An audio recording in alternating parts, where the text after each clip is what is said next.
Turning tonight to the very latest on the lawsuit over the crash that killed two SFA students. Graylin Spring and Micah McAfoose died after the car they were in collided with an 18-wheeler in January. As KLTV7's Avery Gorman reports, today's court hearing centered in on missing dash cam video and what the two may have been doing in the seconds before that crash.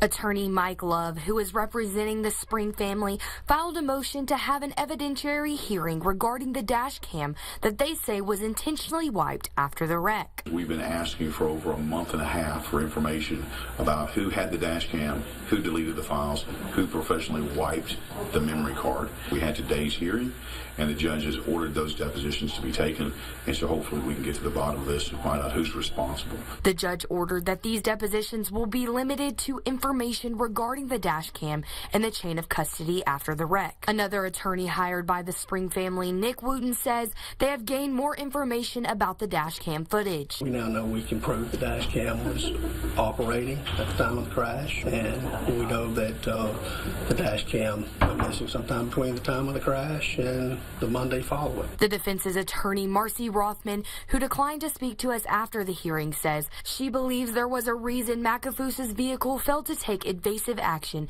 to stop the crash from happening. She believes the boys were on their phones and wants full data pulled from each phone 5 minutes before the crash. Rothman brought reenactments of the crash to the court via video. She says each video shows how much time they could have had to stop before the crash. I need to know what they were doing in that vehicle with their phone. Tim Newsom, the McAfoose family attorney, argued these reenactments were made without evidence. He and his partner, Rick Eckerson, say they need to gather all evidence to determine when the crash happened, to see how much data prior should be given. They say, according to a Supreme Court case of Texas last year, data that doesn't directly fall in the time frame of the incident is not relevant. They argued 5 minutes prior is excessive under that case.